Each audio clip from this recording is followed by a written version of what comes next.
There's a new series we're starting this morning. It's called Face to Face, Living Out an Up Close and Personal Relationship with Jesus. That's really hard to get out there. But so over the next 5 weeks, we're starting this morning, and we're going to look at 5 areas in which Jesus has face-to-face encounters and how that relationship works and builds and changes people.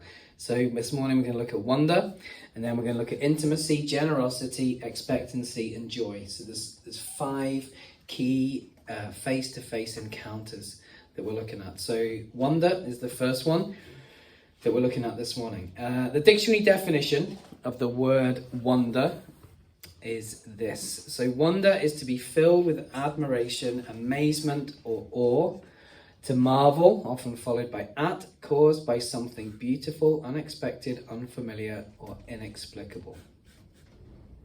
Filled with admiration, amazement, or awe, to marvel. And that kind of sums it up, doesn't it? To be in wonder, to be filled with wonder.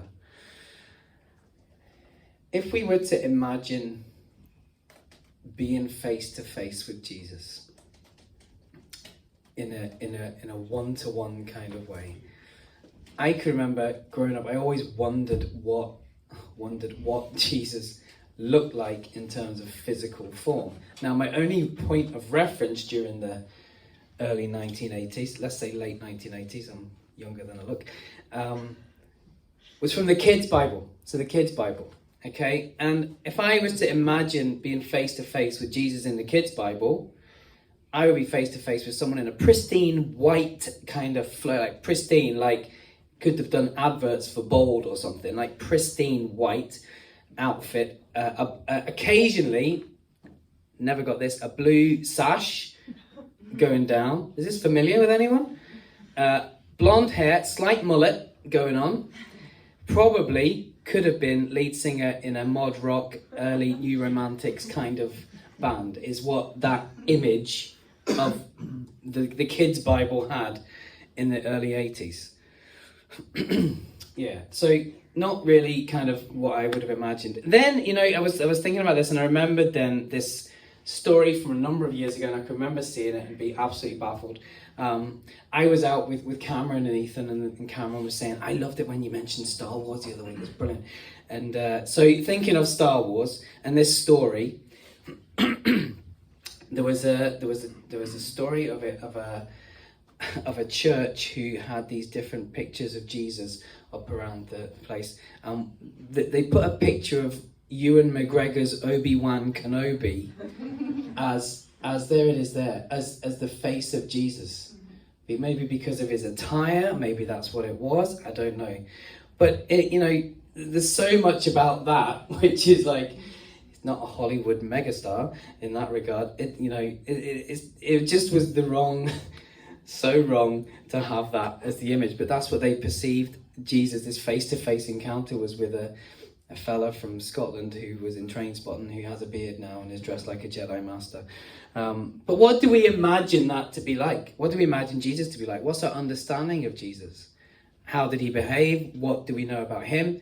And some people will have that kind of image that I've described from the kids' Bible. Maybe one that depicts him as being something totally different from the Jesus that we can know and do know and have face-to-face encounters with right now.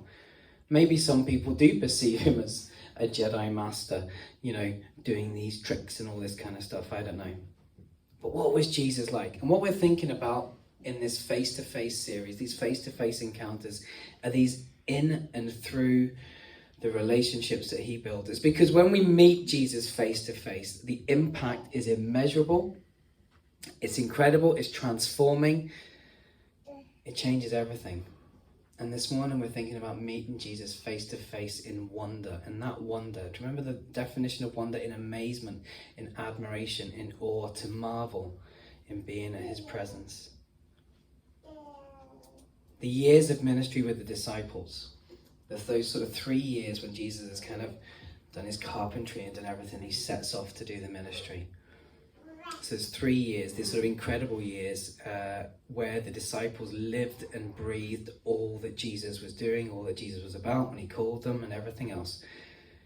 let's call them the wonder years, right? So when I say the wonder years and I'm thinking about this, I'm immediately, again, I'm going back to the 80s again, transported back to that channel. It was on Channel 4. I think it was on Channel 4. The TV show, The Wonder Years. Do you remember, does that ring a bell with anybody? Mm-hmm. The Wonder Years? Can you remember the kid's name? Fred Savage is his actor. That's his acting. All right, okay, start okay. Fred Savage is the actor. That wasn't the question. What's his name in the show? Kevin what? Colin, this is make or break if you join the quiz team. This is it. Kevin Savage. I think I'm gonna go. No, Fred Savage. Was it Fred Savage? You said.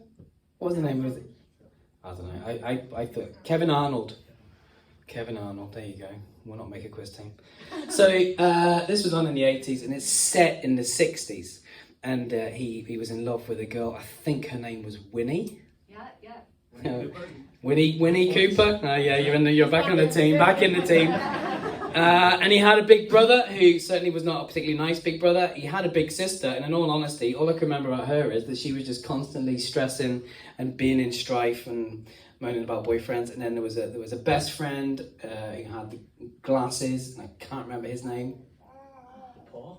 Paul, that'll do. We'll go for that. I think you may be right. This is great. Brilliant. And he navigated through the teenage years, the wonder years, right? But when I started thinking about the wonder years, then because it was on in the 80s, but it was set in the 60s. So if that was now, going back 20 years, was sort of late 90s, early turn of the century, 2000, that just began to really freak me out, thinking that was like the wonder years. It's like, man alive, that's really quite weird, isn't it? Thinking that back, it's quite concerning. But the wonder years, the time spent face to face with Jesus, in wonder of him, in awe of him. And when we're face to face, we're in God's presence. And when we read that Jesus is the image of the invisible God, and being with him is spending time with God the Father. We are in his presence. We are face to face. And how Jesus is in different circumstances and situations reveal the very heart of God the Father. How he interacts, how he builds those relationships, how he speaks to people is all about the heart of God. The emotions, the love, the compassion, the acceptance, the grace in which he does this. And when we see Jesus, we see God's heart for us. Mark 9 verse 15 says this: as soon as all the people saw Jesus, they were overwhelmed with wonder and ran to greet him. Isn't that incredible? They were overwhelmed with wonder, that wonder that is in awe, in admiration, just like, oh my goodness, that's right. You know, just being in Jesus' presence filled them with wonder, so much so that they were overwhelmed. Wow. What an experience. Now, over the years, I have met a few different celebrities. I'm going to say A-listers here. I'm going to mention a few, just to name drop, so you can pick the names up after. These are the exciting times. Now, these were very exciting times. I got a selfie with Jet from Gladiators. Thank you. She's still got a picture of that on the wall. I have, and I did, and I think it is on YouTube. Danced along to Shakin' Stevens on the Nolan Christmas special on TV. I did. Much to my wife's embarrassment, she never got out of a chair. And probably the pièce de la résistance was having a pint of Guinness with Russ Abbott at the Crown Bar in Belfast. He still talks about it wherever he goes. It's very, very popular. Russ Abbott reference. Wow, indeed. You know, those moments were great, and it was like, oh, great, you know, brilliant. But they just are nothing, really, when we compare it to that admiration and just being bowled over and overwhelmed by being in Jesus' presence in that face-to-face encounter. So this morning we're going to look at a passage in Matthew. It's Matthew 9, verses 18 to 26. And that's the one we're going to look at. I'm going to put out 3 different interactions in this. But as I read it, and as we read it on the screen, it's going to be behind me, I want you to think what words come to mind as we look at this face-to-face encounter. What words kind of spring out at you in terms of how Jesus reacts. Okay, so Matthew 9:18-26. While he was saying this, a synagogue leader came and knelt before him and said, "My daughter has just died, but come and put your hand on her and she will live." Jesus got up and went with him, and so did his disciples. Just then, a woman who had been subject to bleeding for 12 years came up behind him and touched the edge of his cloak. She said to herself, "If I only touch his cloak, I will be healed." Jesus immediately turned and saw her and said, "Take heart, daughter." He said, "Your faith has healed you." And the woman was healed at that very moment. When Jesus entered the synagogue leader's house and saw the noisy crowd and people playing pipes, he said, "Go away. The girl is not dead, but asleep." And they laughed at him. And after the crowd had been put outside, he went in and he took the girl by the hand, and she got up. And news of this spread through all of that region. In this passage, this encounter, this face-to-face encounter that Jesus is having, it shows so much of who he is, how he engages, how he talks, how he loves, how he's seen by different people, but ultimately is how he's known in wonder. The noisy crowd and the mourners, they're playing pipes, and they saw Jesus, and they didn't get it. They laughed at him. So they saw him and had a face-to-face encounter, but they never got to know him. They never wanted to know him. They wanted to laugh. They didn't see who Jesus really is. And one of the words that we're gonna think about in terms of associating with Jesus, I don't know whether there's a word that came up when we were reading that passage, is gracious, and Jesus' graciousness in this encounter. So it shows an interaction with two people, primarily two people, both female, one who's bleeding and another who has died. Okay, so this is unusual and very much against the nature of what is the right thing to do at the time, as both would have been seen as being unclean. Obviously, the girl had died. The synagogue leader comes and says that she is unclean because she's died. You wouldn't go near her, you wouldn't touch her. And then you've got the girl that's been bleeding. I know. It's the girl that's been bleeding for 12 years. Society would have ostracized anyone that engaged with these two individuals, yet Jesus goes right on in. He's gracious where grace is not shown. And that is the wonder of Jesus. In the passage, the woman had been bleeding for 12 years. She was an outcast, she was a nobody, she was left at the side. And yet she sees something in Jesus, or perhaps has maybe heard something about him, or maybe it was just a moment of, do you know what? This is my opportunity. This is my chance. If I don't do it now, then when? There's a question. How often do we teeter on the brink of something and kind of feel like, do you know what? I know I should maybe do something. I should maybe step out and do something, but then maybe pull back. Maybe on this occasion she was on that. She was kind of teetering on the brink, and she thought, you know what? I've got to do this. I see Jesus. This is what I need to do. It says in the passage, just then a woman who had been subject to bleeding for 12 years came up behind him and touched the edge of his cloak. And she said to herself, "If I only touch his cloak, I will be healed." Jesus turned and saw her and says, "Take heart, daughter. Your faith has healed you." And the woman was healed at that moment. If this was a present day situation, then basically everyone there, probably including Jesus, would have got a ping on their phone and told to go and self-isolate for, I don't know what the regulations are, 10 days a week, 24 hours, who knows. But that's the equivalent, because she was unclean. If you'd have touched her, you would have had to go and purify yourself and repented and done everything that you needed to do. So the courage shown by the woman here is incredible.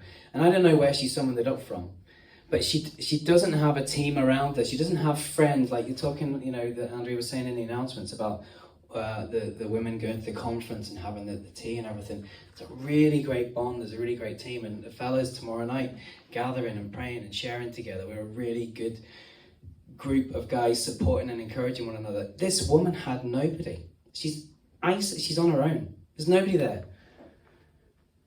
I don't know where she gets it from. Maybe it's just the culmination. She doesn't have the kind of, you go girlfriend, go get that cloak. She's none of that. But maybe it's a culmination of the 12 years of just that kind of like, oh, maybe she'd go, oh no, maybe not. I can't really, what if they say, she just thought, I've got to go for this. She's on her own, yet she sees Jesus. She has that face-to-face encounter and believes that by simply just touching his cloak, she will be healed. Word must have spread to her to believe, as we see happens here too. In that bold moment where I picture her like almost lunging forward through the crowd. You can imagine then as she maybe tries to do that, because she's unclean, maybe the crowd just saw her coming and were like, whoa, get back. Maybe they kind of pulled away. They saw her come and the crowd dispersed and she touches his cloak, and then Jesus turns and sees her. Wow, in wonder, that face-to-face encounter with Jesus is amazing. And he heals her and he says, take heart, daughter, your faith has healed you. We see the wonder of Jesus. The graciousness is defined in that there moment of interaction, of encountering. Your faith has healed you. This face-to-face encounter shows that Jesus sees not only what others see, our physical appearance, but he sees the faith in our hearts. He sees what's going on, and he sees the heart of this woman. He's gracious to a woman who's received no grace, no love, no help, no team around her for years. Yet in an instant she is healed as a whole person through the wonder of this face-to-face encounter. There's a loving graciousness to the language that's used. It's like, daughter, you're a part of the family. You belong where you've not belonged before. You are welcome. You are loved. You are a part of this. I just imagine the crowd as they dispersed, and then Jesus does this. What impact would it have had on those watching? The judgmental crowd. Maybe they were there because they wanted to sort of see, oh, this guy Jesus is coming. Maybe we can sort of see what he's like. These are the people that look down on her for being different, for being unclean, for being not worthy. And they saw Jesus, and who they've all heard about. They've heard about Jesus, and that's why they're there after all. That's why the crowd are there, because they've heard that Jesus was coming, as the woman had. But the woman had the faith to go and do what she did. And how often are we do we fall into that category sometimes? Do we as I said, teetering, just wanting to do something, then maybe not? What if somebody says something to me about that? Or maybe I shouldn't. Probably more often than we like to. Certainly, I hold my hands up in that one for sure. But who comes to mind when we think of the crowd reaction to the graciousness shown by Jesus? And how can we do that differently? What can we do to show the grace that Jesus shows in this situation, in how we are with other people? The second word when I was thinking of the passage is kindness, and Jesus is kind. That's a given really, that one, but he is so kind in this situation. Look at the language. Take heart. Take heart. He took the girl by the hand. And in Mark's account of this, in Mark 5:41, he says, Mark the same interaction with the girl. He says, he took her by the hand and he said to her, Talitha cum, which means, little girl, I say to you, get up. So he takes her by the hand and holds her hand and he says, little girl, get up. He speaks in a kind and loving and gentle way, a way that relates to the girl and expresses that despite all that's going on, all the people who had been in the synagogue leader's house, all the people that were there, all the excitement maybe and the mourning that was going on of having Jesus in the house, all that matters in that situation is the girl. That's all that matters. And he says, she's not dead. She's okay. And this is Jesus' focus. It's not what's happened, but it's about what is about to take place. It's that moment of gentle, loving kindness. Jesus is kind. It just pours out. This is the wonder of Jesus. The kindness just pours out. That he takes us by the hand and he whispers gently to us to fill our hearts. And he lifts us up from a place of pain, exactly as he does with the girl. How wonderful is it to know that we can have those face-to-face encounters with Jesus and have this relationship with him. That this is the wonder of Jesus. That as he whispers to the girl, he also can whisper to us in our hearts. We can have that encounter. In a culture and a society which was very harsh, and in this situation, we got to think about who was asking him to come as well, the synagogue leader. We've looked at, in our series, we've looked at the, who do we think we are series, the series we just finished. We looked about how Jesus spends time with other people, with outsiders, those who would be harshly treated by society. We looked at the way Jesus reacts with the widows and the orphans and the poor, women. He actively pursues interaction. He actively does that. He wants to be there. He wants to show graciousness, to show kindness where society hasn't and where it's so missing. That's the amazing face-to-face encounter that it is with Jesus. And this is the wonder of these encounters. And kindness costs nothing. Every day, pretty much in school, I say that. Kindness costs nothing. If you're going to say something nice. When we do what we do, when we're kind, when we're gentle, when we're loving, when we're reaching out, it doesn't cost us anything. And in doing this, we're showing Jesus to those that we're face to face with. We can show those same characteristics. It says that news of this spread all through the region. News about the wonder of Jesus. News about the kindness of Jesus after this interaction, this encounter with the girl. And it's the news that we want to hear. It's the news that we want to go and tell other peoples as well. Other people. Absolutely, we want to go and tell other people. We can do that not just in a physical face-to-face encounter way, but we do it in what we do and in what we do as a church. Whether it is clearing gardens, delivering care packages, doing our compassion ministry that we're doing this morning. We're bringing Jesus into the community when we do that. And it's in how we respond to those that we meet in our conversations, in our witness to one another, that we're bringing that good news, we're bringing that wonder, that awesomeness of relationship. For others to see the wonder of Jesus, we can first show his kindness to them. And let's not stop being kind. Let's not stop being kind. Kindness reflects the wonder of Jesus and brings others face to face with him through us. The third word that came to mind with that passage is unwavered. Is unwavered.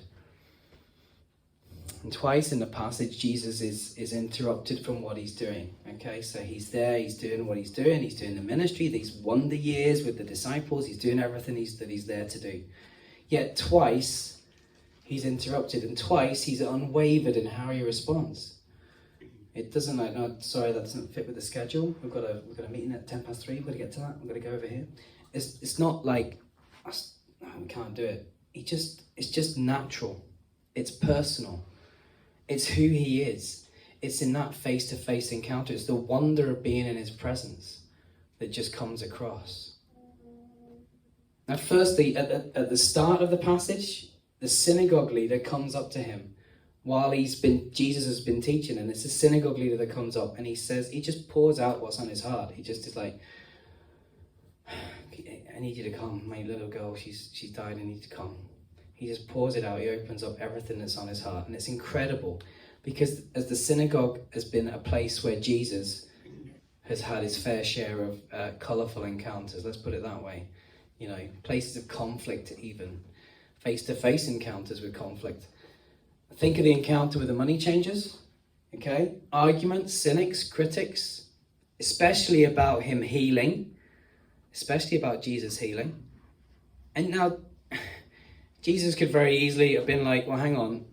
in the synagogue, the leaders usually are the ones that are giving me a bit of back chat and telling me I shouldn't be doing this and shouldn't be doing that, and you can't say that and you can't say this.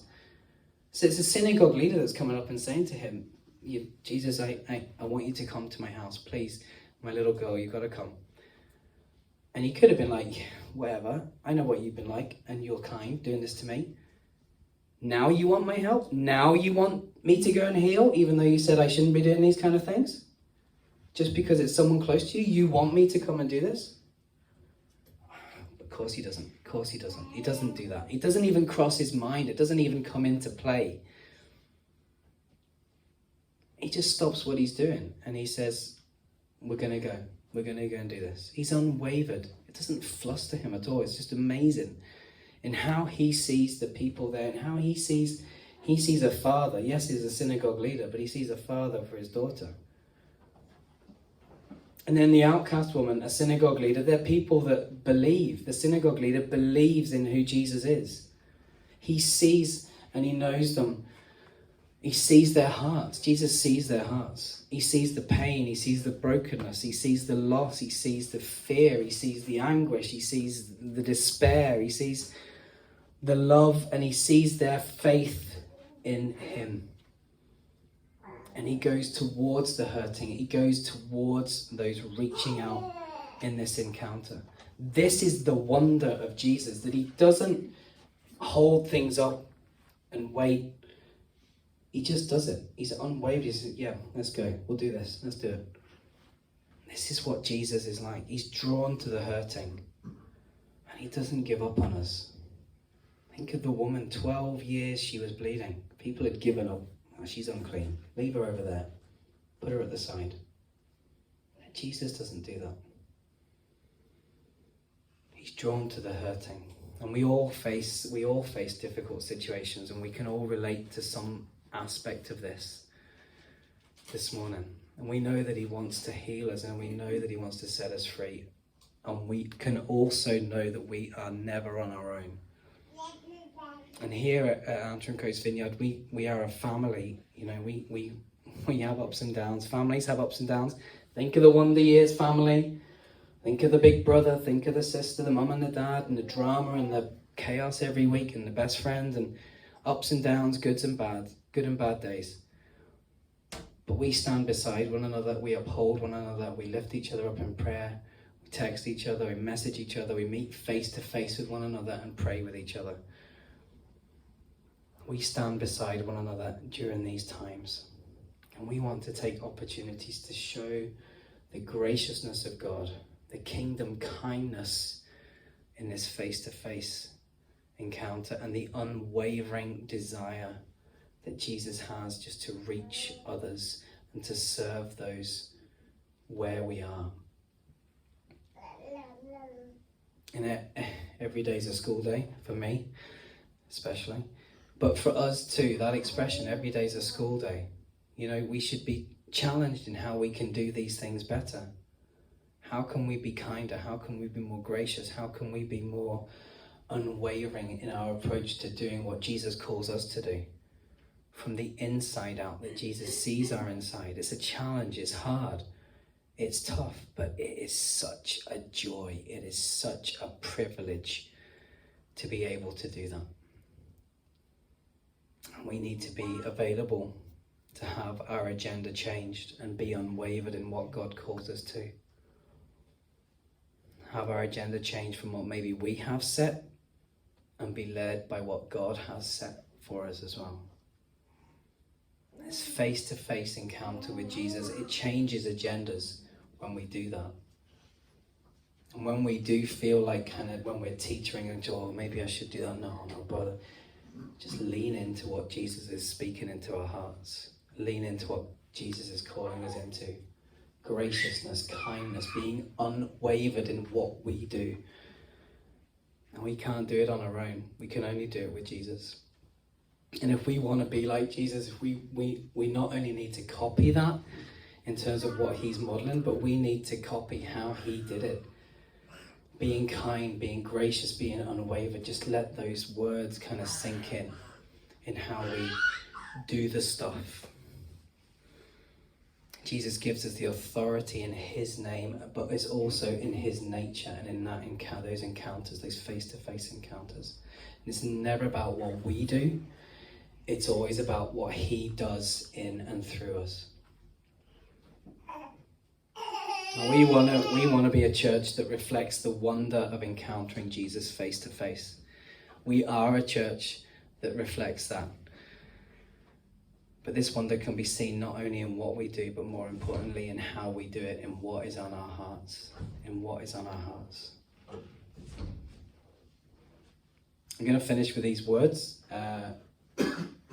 Just as you guys want to come back up. I'm going to finish with these words. And it's from the worship song Wonder. So Bethel Music's 2014. Just look at these words. May we never lose our wonder. Wide-eyed and mystified. May we be just like a child, staring at the beauty of our King Jesus.